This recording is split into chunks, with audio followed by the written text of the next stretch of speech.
हमारे प्रोग्राम में कल सर राज्यसभा के सांसद हैं सुधांशु त्रिवेदी और बड़े ज्ञानी आदमी हैं, उनसे भी मैंने ये सवाल पूछा कि पाकिस्तान बार बार जो है हमको न्यूक्लियर की धमकी देता है, उनका जवाब भी आप सुन लीजिए। सब ये आज के ज़माने में ये न्यूक्लियर वेपन यूज़ करना इतना आसान नहीं है। आपने शायद वो स्टोरी पढ़ी होगी कि बालाकोट के बाद जब पाकिस्तान सोच रहा था रिटेलिएट करने के, तो अमेरिका ने कहा F-16 हम यूज़ नहीं करने देंगे, हम लॉक कर देंगे। आज की आईटी की टेक्नोलॉजी का ज़माना ऐसा है कि पाकिस्तान के पास अपना क्या है भाई, तेरा इंडिजिनस कुछ है, सब तो बाहर का है। बाहर का कंट्री चाहेगा तो लॉक कर देगा, आप उसको यूज़ ही नहीं कर पाओगे। Second thing, the moment you open the nuclear warhead, तुरंत सैटेलाइट्स की नजर में आ जाता है and it can be effectively tackled and neutralize immediately. Third thing, उसका आफ्टरमेथ क्या होगा ये भी आपको पता, और अब इतना भी आसान नहीं है कि मैंने गिरा दिया उसके बाद वहां गिरा देंगे। टैक्टिकल वेपन्स होते हैं, एक शहर को तबाह करना लक्ष्य नहीं होता है, शहर को तबाह करना लक्ष्य नहीं। आप क्या होता 0.1 टन का, जैसे इंडिया ने 98 में जब किया था, 11 मई को हमने 2 हाई टन के किए थे, जो 13 मई को हमने 3 किए उसमें सब किलो टन के भी थे और हाइड्रोजन बम भी था। यानी हम न्यूक्लियर भी है, एटॉमिक भी। 0.1 टन का जानते क्या होता है, एक एयरपोर्ट उड़ा दिया, एक आपका कैंटोनमेंट उड़ा दिया, मतलब 2-3 किलोमीटर के रेंज की चीज सारी उड़ा दी। वो ज्यादा यूजफुल होता है इन केस ऑफ वॉर।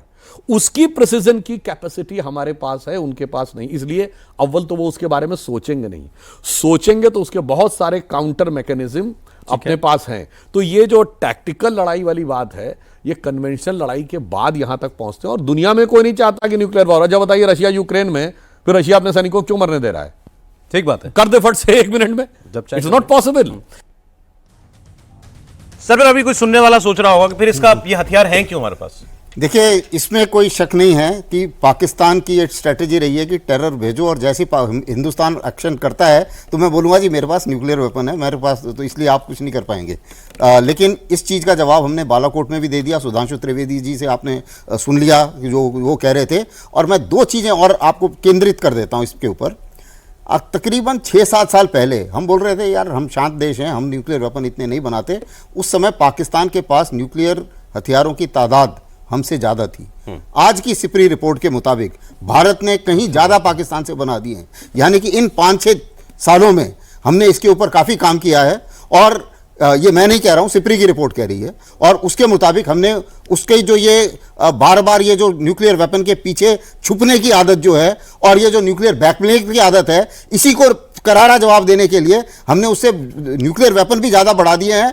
और जो मेरे को पैनलिस्ट ने बोला था, न्यूक्लियर ट्रायड है हमारे पास, यानी कि ज़मीन, आकाश और पानी, तीनों जगह से हम वार कर सकते हैं, जो कि उसके पास नहीं है। तीसरी चीज़, जो भी उसने न्यूक्लियर इस्तेमाल करना है उसके लिए जो भी कम्युनिकेशन चाहिए, सैटेलाइट चाहिए, सिर्फ हमारे पास, हमारे और बाकी 3-4 जो देश हैं, अमेरिका, चीन और रूस, उन्हीं लोगों के पास में ये टेक्नोलॉजी है कि किसी सैटेलाइट को कैसे बर्बाद कर सकते हैं। सैटेलाइट का जो स्पेस वॉर है उसमें अगर कोई थोड़ी बहुत कैपेबिलिटी है वो हमारे पास है, उसके पास नहीं है। ये उसे भी मालूम है, ये बाकी दुनिया को भी मालूम है। तो वो इस हालत में नहीं है। न्यूक्लियर वेपन है, बना लिया तुमने, एक टेस्ट कर लिया, बात समझ में आ गई, लेकिन यूज करना बड़ा अलग बात है, जो तुम्हारे ताकत में नहीं है। ये गिदड़ बप की। छोटा छोटा कमेंट सर आपका। बिल्कुल।